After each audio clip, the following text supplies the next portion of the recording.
Afternoon, good evening. My name is Ken White, and I am the Executive Director of the Maryland Black Chamber of Commerce.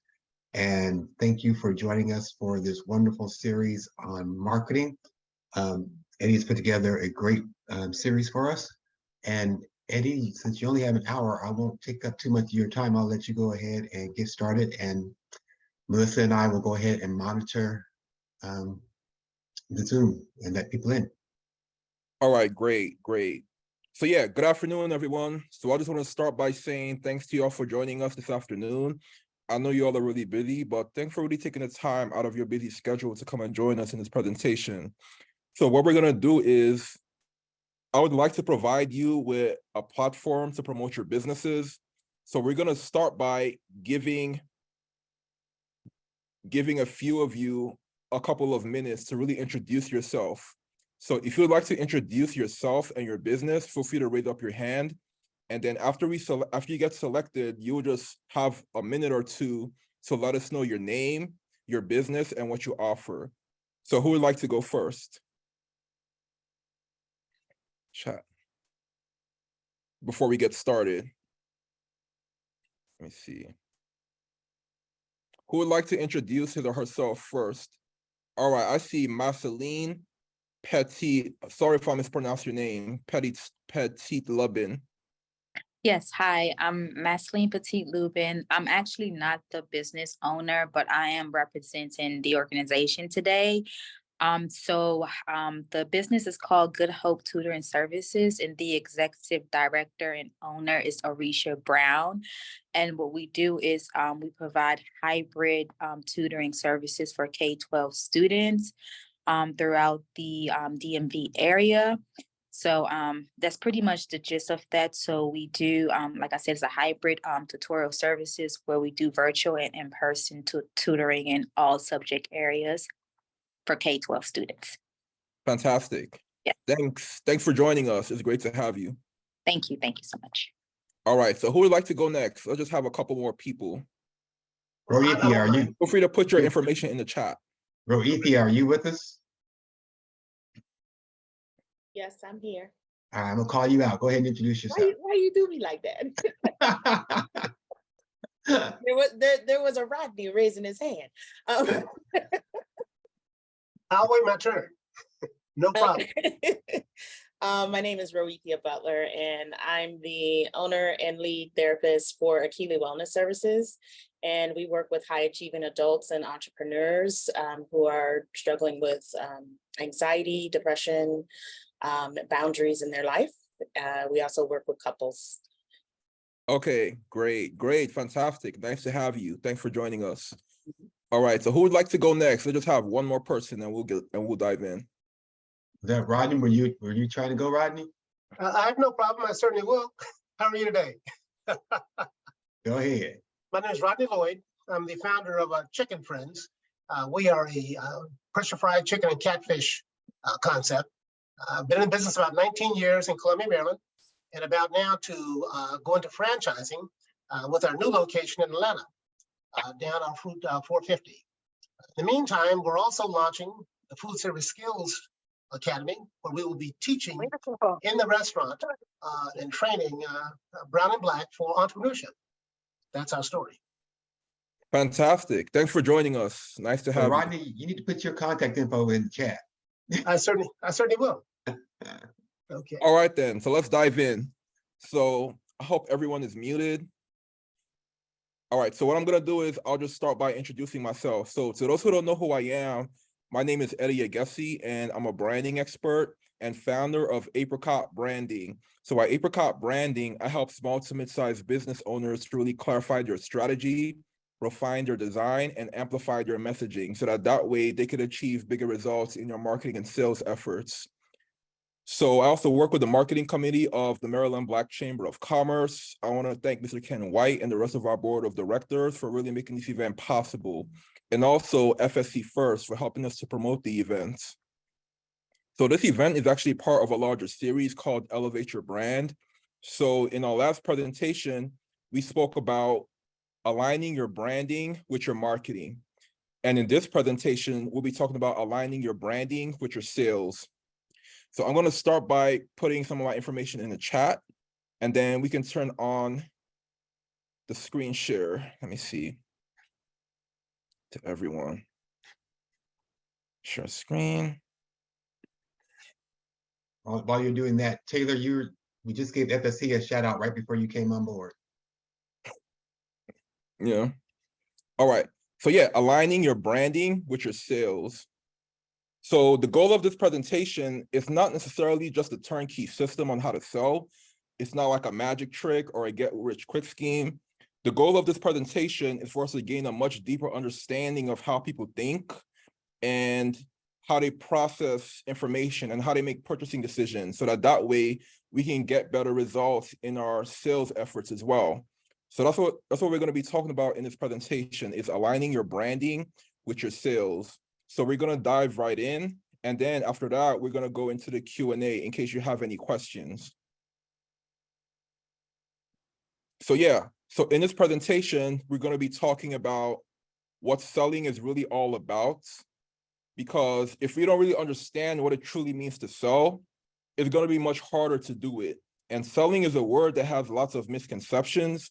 So we need to first try to understand, like, what is selling really all about? What does it really mean? And we also need to understand, like, how does branding impact sales? How does branding impact our sales efforts? And how is branding and sales related?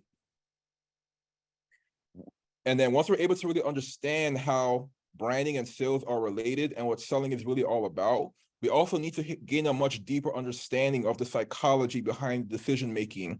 So how do customers choose one brand over another? How do people think? And once we're able to understand that, we can really align our brand's messaging with our customer's mindset and our brand's design with our customer psychology. So that's what we'll be talking about in this presentation, what selling is really all about, how branding impacts sales, the psychology behind decision-making, aligning your brand's messaging with your customer's mindset, and aligning your brand's design with your customer psychology. So let's dive in. So first, we need to understand, like, what does it really mean to sell? What does it really mean to sell? So selling is a word that has a lot of negative connotations. So it's seen as something that's really manipulative. That's what it's really seen as, something that's very cynical. So we need to really question, we need to really rethink, like, what does it really mean to sell? So the truth is, selling is much deeper than just offering products and services for money. So it's much deeper than that. And if you're able to gain a much better understanding of what it's all about, we can become much more successful at it. So selling doesn't even have to be monetary.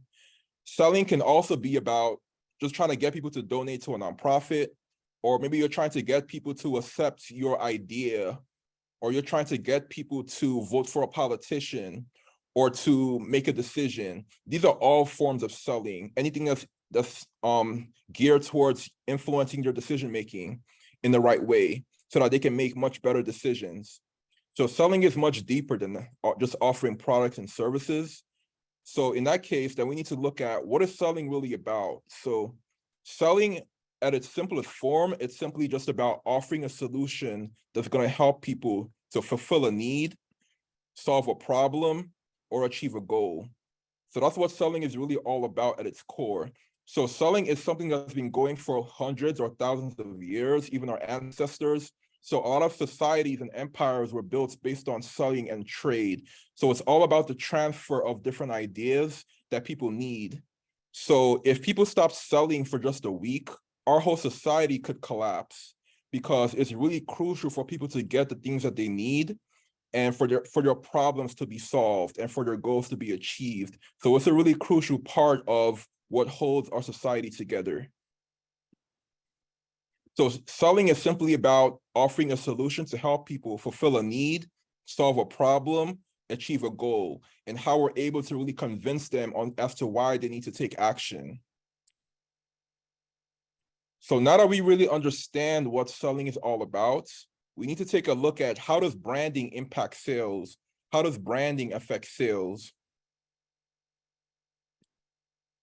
So what we know for certain is that most, not just purchases, but decisions in general, So most decisions are actually driven by the emotions and the meaning that people attach to them. So some people are actually more logical than others. Some people are more emotional than others. But generally speaking, we know that most decisions are actually driven by emotion and then justified with logic. So if most purchasing decisions are driven by emotions and the meaning that people attached, then branding is all about creating the positive associations and experiences that drive sales. So it's really hard to measure the ROI of branding because branding is more of an art form and it's more of a longer term thing. But the ROI of branding is seen through the ROI of your sales and your marketing. So the impact of your brand is seen when you look at the results of your marketing and your sales efforts. So if most purchases are actually driven by emotions, then branding is about shaping those emotions through positive associations and experiences. And secondly, what we know for certain is that the way people think is that they prefer things that they're familiar with. So familiarity is a huge factor that drives sales, is familiarity. So think of the last time that you went to a restaurant. So even though the restaurants had hundreds, if not thousands of different dishes, most people would only buy the dish that they're familiar with. So like most people, they don't want to buy something that they're unfamiliar with, especially if they're putting their money into it. They want to put money into things that that they know, that they're familiar with. So familiarity is a really huge factor that impacts sales, and branding is about creating that strong sense of recognition that creates preference for what you have to offer. And also recognition builds trust. So the more people recognize something, the more trust they would have in that thing. So it's kind of like our ancestors and the way they would think. So the way we think is similar to our ancestors. So like when they would go hunting and they come across something that looks unfamiliar, you're not going to come near that thing. So they have to keep seeing that thing and seeing that thing. And they have to be sure that it's not going to cause them any harm before they make any moves or before they make any decisions. They have to really recognize that thing, and they have to feel comfortable that it's not going to be a threat. So that's the same way how we think today. We like to see something over and over again. We want to get familiar with that thing before we take action. And thirdly, the way people think is that they go through a journey to make that purchasing decision. So most people, they only focus on the buy now. But when you're able to pay attention to the entire journey and optimize the entire journey, we can drive more sales in our marketing and sales efforts. So most people, they go through a journey. So before they make that purchase, they might visit your website, they might read a blog, they might watch a video, they might come across your social media post. So all these things have a huge impact on that eventual purchasing decision. So if you're just marketing for people to buy now, most people, they're not going to buy now. Most people, they're going to buy later. So they need more time to really get to know your brand and get familiar with your brand and get comfortable with your brand before they make that decision. And branding helps to shape that experience that makes them feel more comfortable. So branding is all about shaping how people feel when they browse your website, when they watch your videos, when they come across your advertisements. All these things form a collage of different experiences that help to drive sales. So that's how branding really impacts sales, by creating the positive associations and experiences, by creating a strong sense of recognition that builds trust, and by really shaping the experience that customers have, both online and offline. So now that we really understand how branding impacts sales, we need to try to gain a better understanding of like, how do people make decisions? How do customers make decisions to buy one brand over another? How do people make decisions? So what we know for certain is that most decisions, they're actually driven by our emotional brain and our primal brain, and then they're justified with logic. So there are three sides to our brains. There's the emotional brain, there's the primal brain, and then there's the logical brain. So like I said, some people are more emotional than others. Some people are more logical than others. But generally speaking, most of our decisions are driven by the subconscious emotions and the primal brain that helps to shape everything. where you're not even consciously aware of it. So in order to be more effective in our sales, we need to focus on how can we optimize our marketing and sales efforts to speak to that emotional brain and that primal brain that has the biggest impact on sales. How can we really speak to these decision-making parts of our brains? So let's start with the emotional brain. So the emotional brain is the primary decision influencer. It's the primary decision influencer. So that's the part of our brain that influences the decisions that we make. Another thing about the emotional brain is that it controls our deepest emotions. So if a brand is a person's gut feeling about a product, a service, a company, or an organization, then our emotional brain controls that gut feeling about that product or about that service, about that organization. So that's why that emotional brain is really powerful. So if we're trying to really connect with people, we need to really speak to that emotional brain.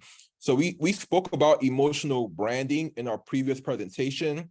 So in this presentation, we'll be talking much deeper about the emotional brain and the primal brain and how they both work together to drive these decisions. Another thing about the emotional brain is that it loves to jump to conclusions. So from the first impression that customers have, they're already making subconscious conclusions in their mind. A lot of times they already know what you're going to buy from you or not from that first impression. So that first impression that customers have is really crucial. And a lot of times they may have like other impressions based on what people said, based on what they saw on the television, things like that. All these things help to shape the conclusion that customers have. So when you take a look at your brand, what do you feel is the first impression that customers have? Because if the emotional brain controls our ability to jump to conclusions, then our branding and our marketing needs to really shape these conclusions. And that's why design is so crucial, because design is the first thing that people see when they come across your brand for the first time. Another thing about the emotional brain is that it makes it much easier for us to make decisions. It makes it much easier for us to make the decisions. So, like I said, some people are more logical, but logical decisions are much more difficult to make. Logical decisions, they tend to take much more effort, much more cognitive efforts. But emotional decisions are much easier to make because you're just making decisions based on how you feel in your gut.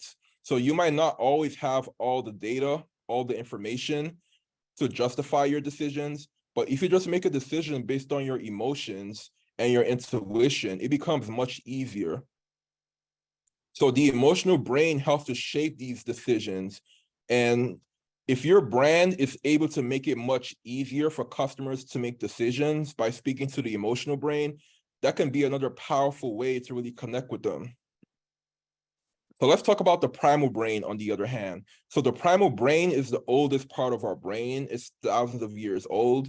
It's passed down from our ancestors over generations.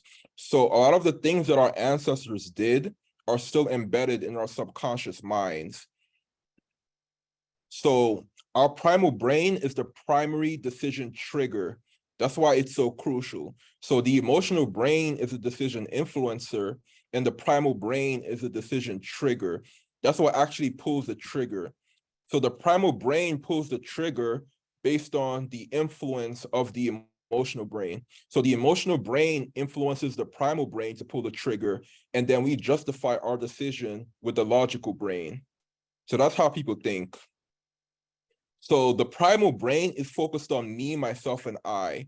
The primal brain just wants to survive and thrive and find a good mate. The primal brain is much more focused on your personal well-being. It just wants you to survive and to be comfortable and to be convenient. So that's what the primal brain is much focused on. So no matter what you're offering, you always have to convince people what's in it for them. What are they going to get out of it? How is this going to impact your personal well-being and survival? And how is this going to make them a more attractive mate? Because that's how our ancestors thought, and that's how we still think today as well, a lot of times. So one thing about our primal brain is that it doesn't really understand words. So our primal brain is very primitive. It's also called the reptilian brain. So it's very primitive. It doesn't really understand the words and complexity. So by really breaking down our messaging to be as simple as possible, these are all powerful ways to really speak to that primal brain. So when you use all these really big words in your sales and in your marketing, all these big words and concepts, all these kinds of things are speaking to the logical brain. So if you're looking to speak to the primal brain, the decision trigger, then you have to really simplify your messaging. Another thing about the primal brain is that it prefers visuals over words. That's another reason why design is so crucial, because our primal brain loves visuals. It wants to see pictures. So you've probably heard the phrase that a picture is worth 1,000 words. So that's true for the primal brain. It loves to see pictures. It wants to see visuals. So when you take a look at the emotional brain on the left and the primal brain on the right, you can have a much better idea of the relationship between the two. Another thing about the primal brain is that it loves contrast. It wants to know what's the best, what's the fastest, things like that. It wants to compare, because the way people think is that our brains can't really perceive absolute values. We want to be able to compare one thing to another. It wants to see before and after, things like that, up and down, dark and light. It loves to see lots of contrast. So when you're conveying a lot of contrast, these are all powerful ways to speak to that primal brain that loves to compare. So yeah. Lastly, another thing about the primal brain is that it really loves simplicity. It loves simplicity. It barely understands words. So how can we really simplify your messaging? So that's what we're going to be talking about in more detail as we move forward in this presentation. So now we're going to talk about, like, how can our brand really speak to that primal brain and that emotional brain that's responsible for decision making. So if we're able to really speak to these parts of the brain, we can close a lot more sales, and our brands can be appealing to a lot more customers. So one powerful way to speak to the primal and the emotional brain is to really get to the root of the biggest pains. So like I said earlier, the primal brain, it's all about me, myself, and I. It's all about well-being. So the way people think is they have all these pains beneath the surface, internal problems, external problems. So when you're able to really get to the root of the biggest pains, and when you're able to show a strong sense of empathy, that can be a powerful way to connect with that primal brain that's all about personal well-being and survival. Another way to really speak to that primal and emotional brain is to really speak to the goals and aspirations of your target audience. So again, the way the primal brain is it's all about survival. It just wants to thrive. So when you're able to speak to their goals and aspirations and put your brand as a guide or as a vehicle to help them to achieve that, that can be another powerful way to speak to that primal brain and that emotional brain. The third way is to paint a vivid picture in your customer's mind. So like I said earlier, the way people think is that, the way the primal brain is, that it loves visuals, it loves to see pictures. So even though you're using lots of text, even your marketing copy, it needs to really paint a picture in their mind. It needs to allow them to visualize. It needs to be more evocative.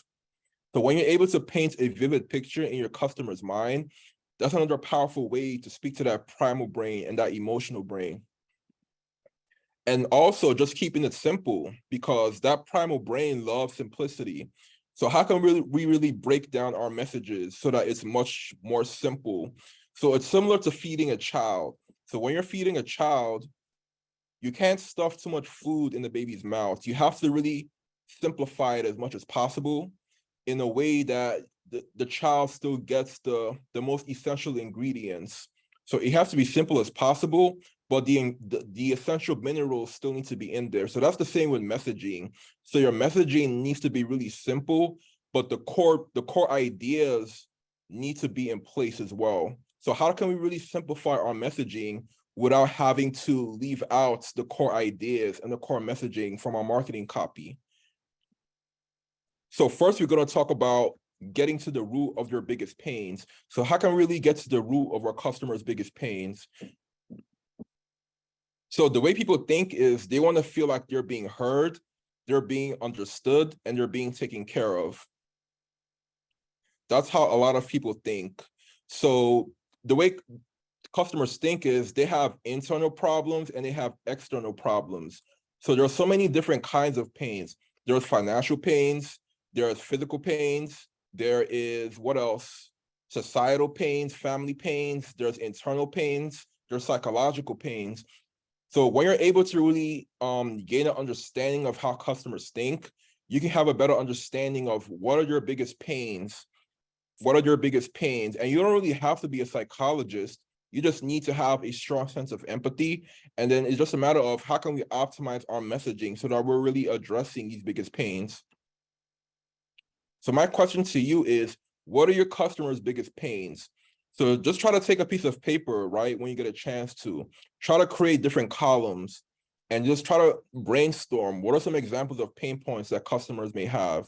So under one column could be maybe psychological pains. Another problem could be financial pains, things like that. So where does your brand fit in with all of these pains? And which pains are you able to really help them alleviate? And so when you really pay attention, you might find out that there might be other pains that your competitors aren't really helping them to alleviate, or that your competitors may not even be aware of. So what are your customers' biggest pains? So when you're able to really focus your brand's messaging on the customer, that's a really powerful way to speak to that primal brain, because like I said, the primal brain is all about me, myself, and I. It just wants to survive and thrive. So if you're really looking to improve your marketing copy and improve your, the way your brand is communicating, you have to really focus your messaging on the customer rather than on the company. Because one mistake that a lot of people make is they only focus their messaging on their own company and they only talk about themselves. So ideally, you should talk about your audience as well, your ideal prospects, your ideal donors. So it needs to really factor into your messaging to make it much more impactful. Because when you're able to read it, they can understand how it fits in with who they are as an individual. And also just by showing more empathy. So like empathy is a huge part of how you're able to really get to the root of your pain. So when you're able to really put yourself in your customer's shoes, that could be another powerful way to really connect with them. But just by showing a strong sense of empathy through your marketing copy, through the way your brand is being communicated. Okay. So next we're going to talk about speaking to their goals and aspirations. So everyone has a story, and the way people think is they all have certain goals, they all have certain aspirations. And the way the primal brain thinks is that it's all about well-being. So it just wants to thrive. So your brand really needs to speak to their goals and aspirations. So my question to you is, who does your customer aspire to be? Who does your customer aspire to be? What changes would they like to see? So changes can be in their lives, it can be in the world, it could be in their industry. So what changes would they like to see? And where does your brand fit in with all of this? So if you're able to really position your brand as a guide to help them to get to your goals and aspirations, they would pay a lot more attention to what you have to say. Because the way people think is that, like I said earlier, they have very busy lives, very complex lives. So our marketing needs to really grab their attention and convince them to prioritize what we have to say. So think about all the hundreds, if not thousands of competitors who are trying to market to them every day. And they probably have family, they probably have work. So our marketing messaging needs to be so impactful that it really grabs their attention so that they prioritize us, what we have to say, over everybody else. They have to be able to pause and listen to what we have to say. And also, like, what are they trying to accomplish?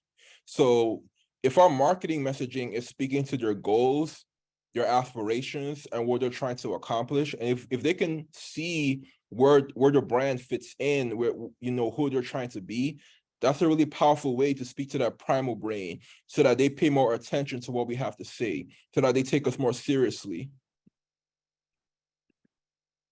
And lastly, like, how does your brand improve your self-esteem?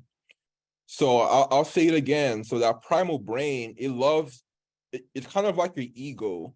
It's kind of like your ego. So like your primal brain is all about, how can I look better? How can I be more attractive?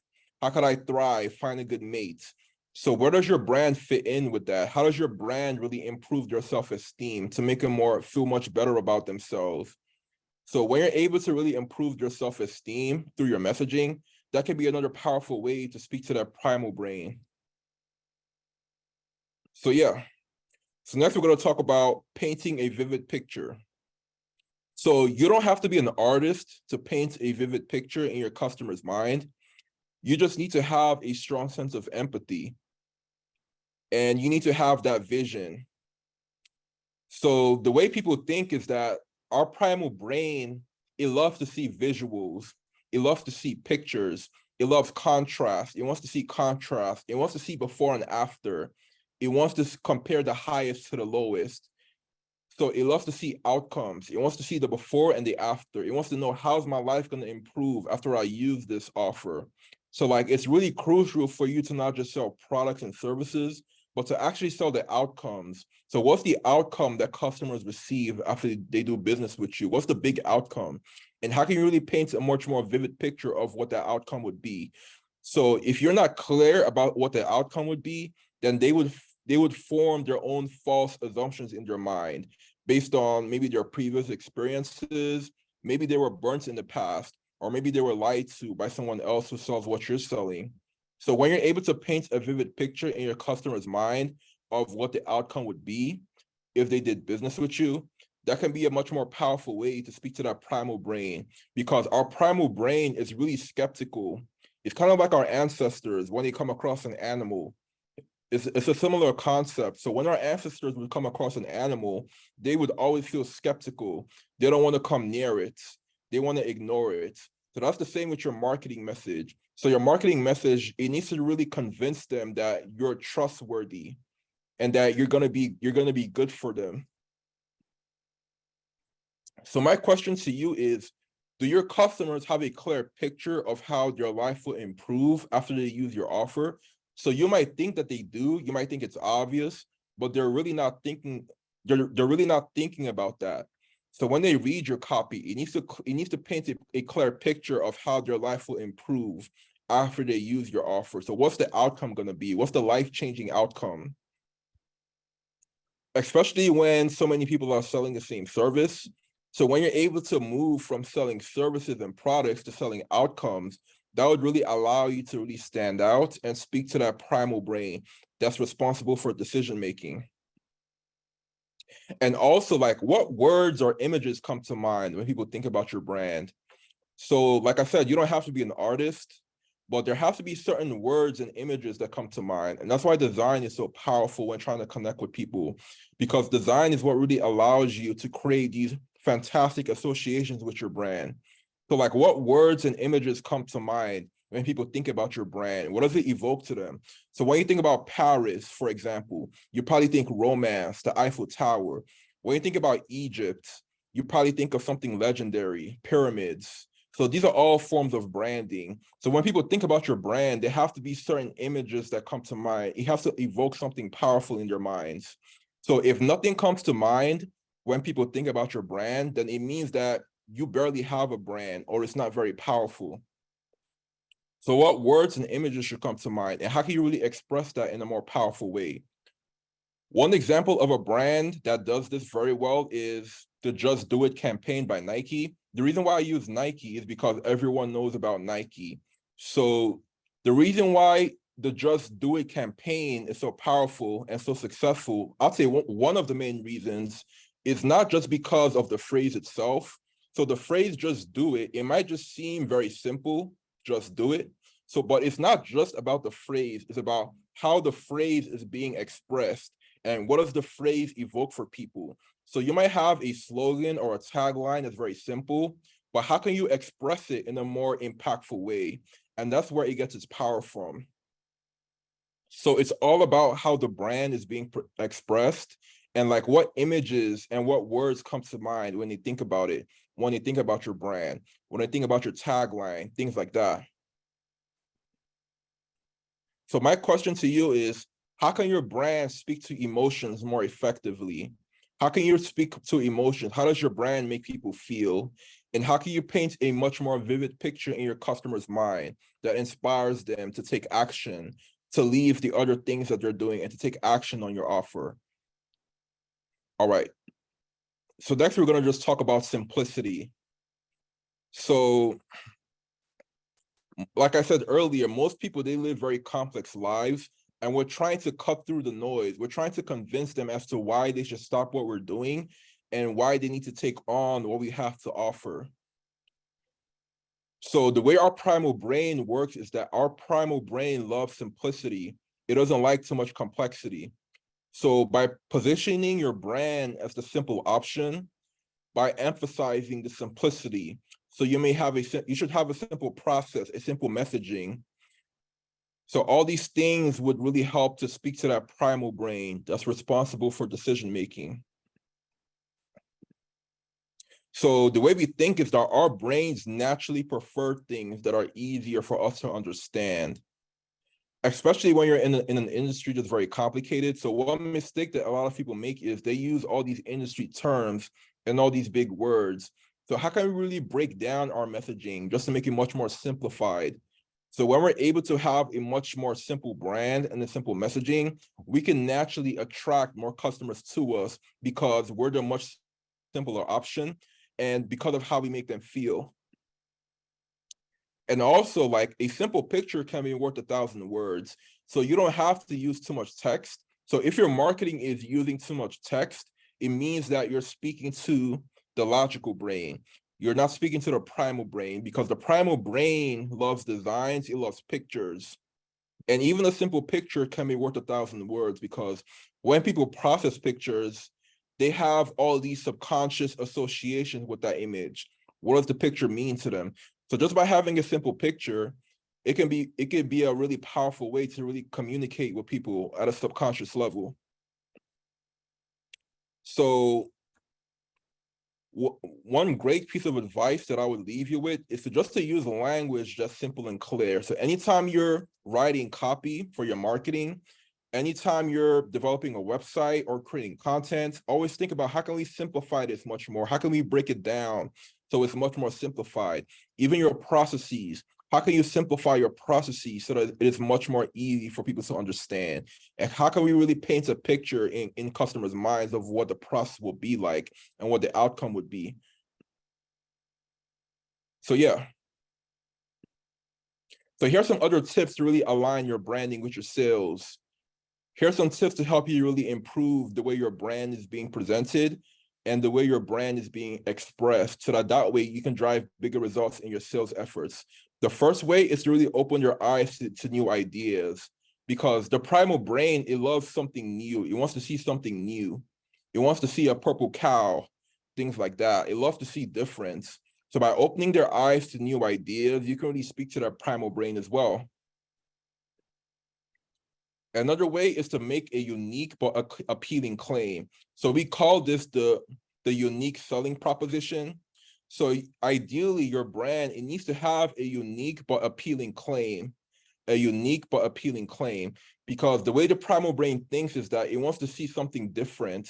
So our primal brain doesn't care about better, it just wants to see something different. So we will talk about this in more detail in my next presentation on brand differentiation. But this is just to give you a better idea of how you can leverage your brand to drive bigger impact in your sales. And also, like, our primal brain is very skeptical. So it wants to see proof. It wants to see something very tangible. So when you're able to really provide people with proof and alleviate any skepticism that they may have, these are all powerful ways to speak to that primal brain and drive more sales. And also, just by really just addressing their questions and concerns, because if you don't address their questions and concerns, then they would have their own false assumptions in their minds. So this may seem obvious to some people, but there's still a lot of websites and a lot of brands that they're not really addressing the customer's underlying concerns and the questions that they may have. So these are all ways to really align your branding with your sales. So here are the key takeaways from this presentation. So selling is not just about products, services, and transactions. It's more about exchanging value or convincing people to make a decision that will help them to fulfill a need, solve a problem, or achieve a goal. So selling, it could even just be like just trying to convince people to invest in your business or to choose you over others. These are all examples of selling. Even just getting someone to marry you, right? These are all forms of selling. And also, so we know that most decisions are actually driven by the emotional brain and the primal brain, and then they're justified with logic.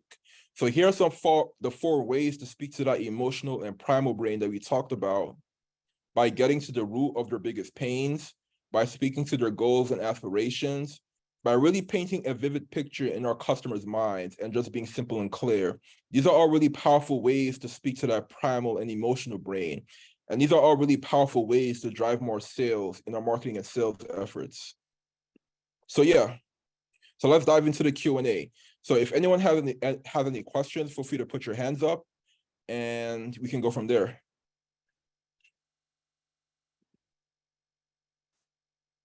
So who has any questions?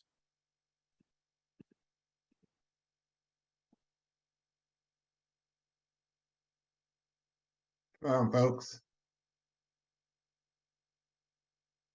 All right, I see Rothia Butler. Hi. Huh. Question, because I know you said to provide proof. When you're speaking of proof, what are you talking about, like people giving their feedback on your services and things of that nature? Yeah, these are all examples of proof. So the more persuasive it is, the better. So for example, if you're launching a product, maybe you might do a demo. These are all examples of proof, because the primal brain is very skeptical about things. It wants to always see some kind of proof that it's not going to be anything harmful. And you know, a lot of times your customers, they may have been burnt in the past. So they just want to feel comfortable that, you know, what you're offering, you know, is going to be beneficial and really help them to really solve the problem, fulfill a need, or achieve their goal. Do you have any other suggestions for mental health practitioners? Because we're not, depending on our licensure level, we're not really allowed to get client feedback, like ask for it. So I'm wondering, for me, that's the part where I'm like, okay, I've had people say I do good work. They refer people to me, but no one knows. Oh, okay. Yeah. And so because of HIPAA, we can't disclose that we work with someone. We can't pursue that avenue of providing proof. So I'm wondering if there are other ideas for those of us who can't access our customers in that way. Yeah, absolutely. So yeah, you know, I work with clients who are in a similar industry all the time. And, you know, one powerful way that we help them to make their brands more trustworthy is through content. So even just by maybe having a blog in which you're demonstrating your expertise, these are all ways to provide people with proof, or by writing a book. Even if they didn't read the book, just the fact that you wrote one, that could be a much more effective way to provide people with proof, just by releasing a book or by releasing content that, you know, that demonstrates your expertise, or by speaking at events. These are all examples. Yeah. Okay. Thank you. I appreciate that. Sure. Rohit, I was curious too. So I serve on the Maryland Social Services Board. And so I know you can't solicit, but do people ever write you like testimonials, like thank yous or things of that nature? They have, but I'm a clinical social worker, and our ethics are a little more stringent than some other therapists, and we're not allowed to put that information out there.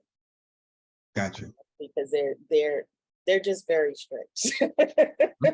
And I know I've seen some therapists that'll put feedback and they'll just use people's initials, but even just through my ethics training, they advise against it because, what if someone figures out what? Yeah, so yeah, and also, like, do you have like any credibility badges or logos of like? Yeah. So there are, I guess, certifications that I might have that I can put on. I put those things are there. I was just wondering if there was anything else Yeah, suggest sure. that- Yeah, the more proof, the better. Yeah. Mhm. Yeah. Okay, I appreciate that. Thank you. Sure.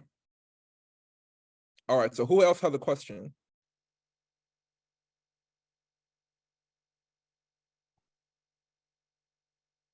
If there are no have- questions, oh, go ahead. I have- Go ahead. Sorry, I have a question. I put it in the chat, but I wasn't sure if you were able to see it. As a small business owner, there's a lot to do, and writing content is not my forte. So my question was, how do you recommend that we hire the right people who will speak or know how to write or type our marketing message? I'm a vegan chef, and it's hard for me to find folks that can display the message in the way that I would. And do you recommend using ChatGPT to help us craft those email and marketing messages? Because we can get very specific about what it is that we want as an output from ChatGPT. So if we're not able to hire or find the right marketing person, would you think that that would be a good tool to use? Well, probably as a final option, if there's nothing else, but I wouldn't recommend being too reliant on ChatGPT because, a lot of times it may not be very, very accurate, and you don't want to have the situation in which it says the wrong thing. So it's always much better to just, find a person who is, really good at, who can really understand your business, right? And really convey your messaging in the right way.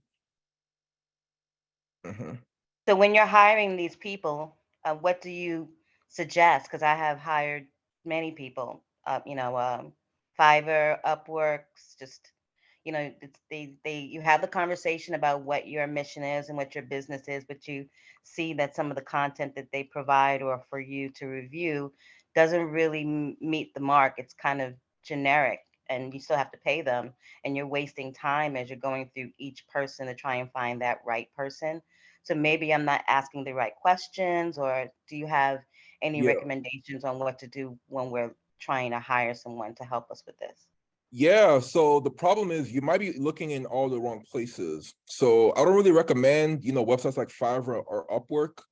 I would recommend, maybe websites for more, much more well-established professionals. So maybe something like LinkedIn, like that can be a really good way to really find service providers just by typing in the profession.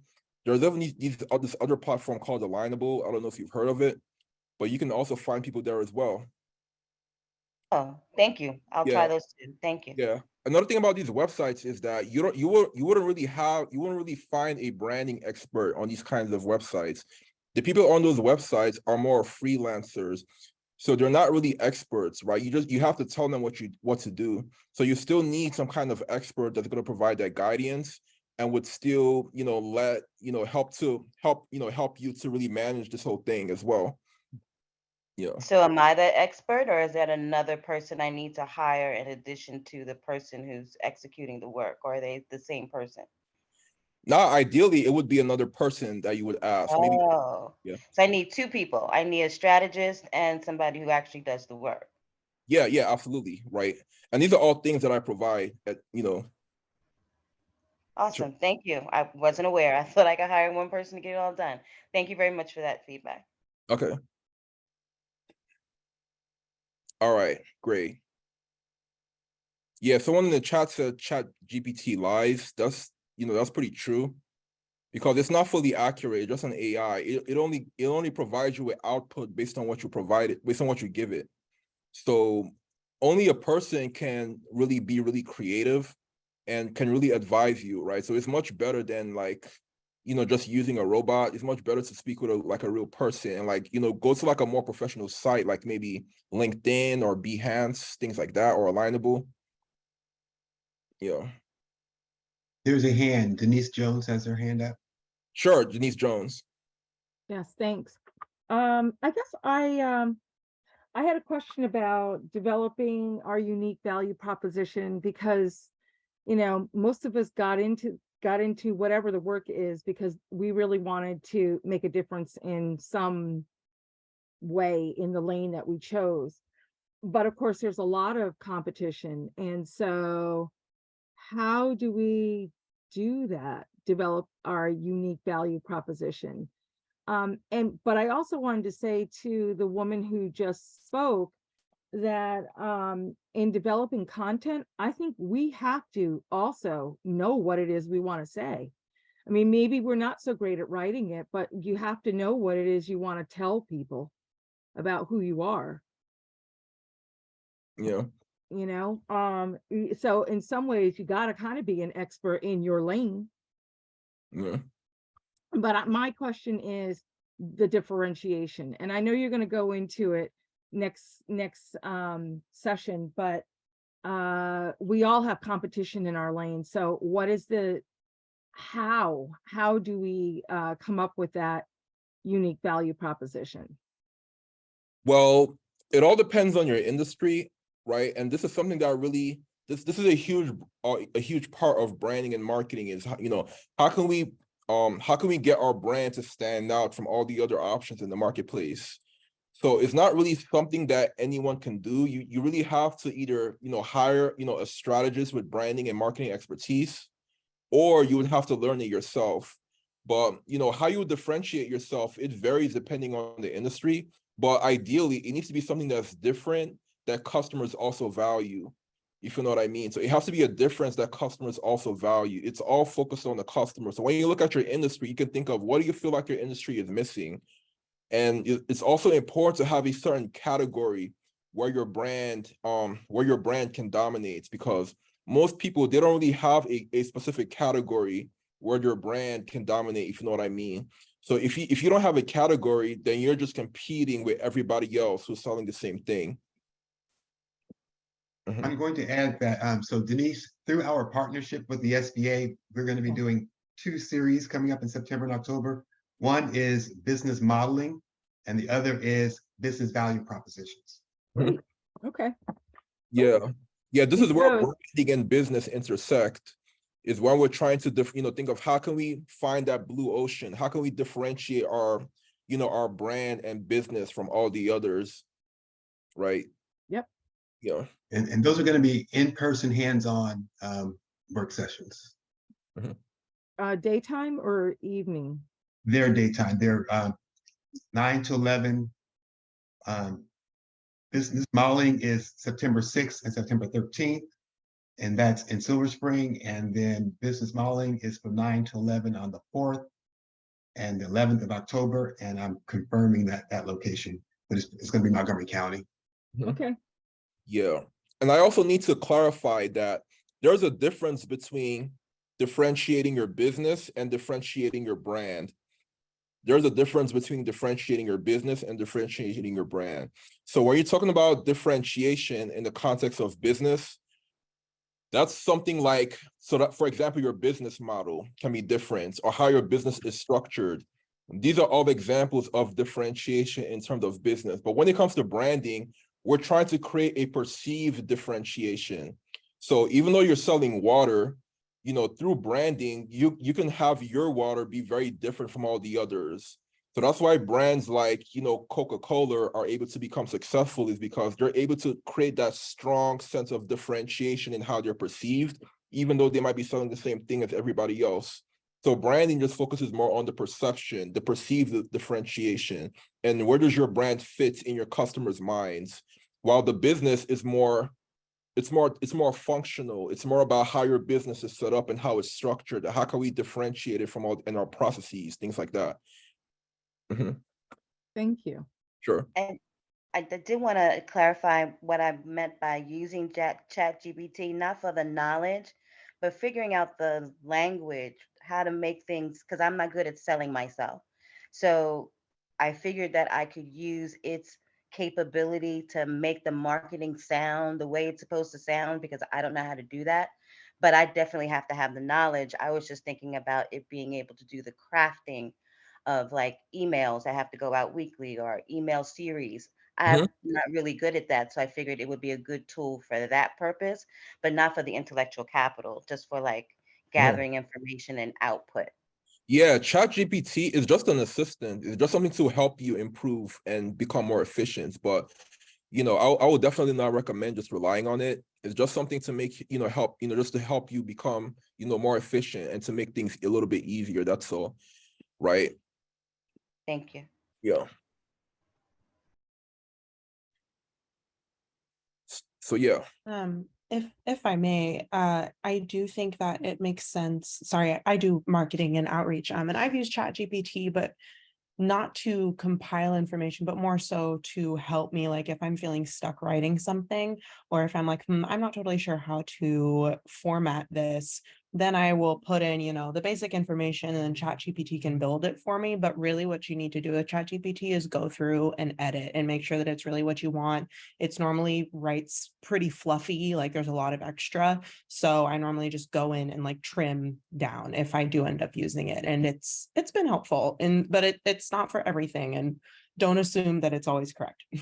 Yeah, I do the same thing. Mhm. I do the same thing. I'm the kind of person that I could write something in 3 lines where everybody else makes it like a whole page. So I'll go in and put content in and use it to kind of fluff out what I'm Yeah. trying to say. Yeah. There's a Carolyn Marshall that has a question or a Uh-huh. comment. Yes, I have a comment. Can you hear me? Yeah. Yes. Okay. Yes, you did a great presentation, Eddie. I wanted to just make a suggestion. I'm very visual, and you were talking about words paint, a word, a picture is a 1,000 words is a picture, a picture is 1,000 words. Yeah. If I could make a suggestion, add some more pictures in there in your presentation. I'm just making a suggestion. Sure. It was great. The information was great. I'm just very visual. So just wanted to make a suggestion, but it was great. Everything was great. You were on target. And by the way, I have a customer service business for Black consumers. So everything of what you were talking about, spot on. Mhm. Spot on. So you did a great job. Sure, absolutely. Kudos, Eddie. Sure. And thank you, Carolyn. Sure. Okay, Eddie, it's 4:58. Do you have time for one last question? Anybody have one last comment or question? If not, Eddie, I thank you. Melissa, in the background, our admin, thank you for keeping us on target. And please stay tuned. You guys are all going to be receiving information on our upcoming events. We have a lot of great things happening, so stay tuned. And I will say, I would be remiss if I did not say that for the first time, we did hire someone to help us with our marketing, and we hired 2 of our customers, and Eddie is one of our folks that we hired to help us with our marketing. And so far, we're getting very positive response for that. Sure, absolutely. Yeah. Great. So yeah, I really appreciate you all coming to this All right, I'll let you presentation. close it out, Eddie. Sure. All right. So yeah, feel free to stay in touch with the chamber. Feel free to visit our YouTube channel if you want to watch the video again. And we'll be posting this one as well in case you would like to rewatch it. Eddie, at any point, do you put your contact information in the chat? Yeah, I did. Yeah. Okay, great. All right. With that said, everybody have a nice day and stay tuned for more to come in the future. All right, then. Thank Have a you. great one. Sure. Good night. Thank you.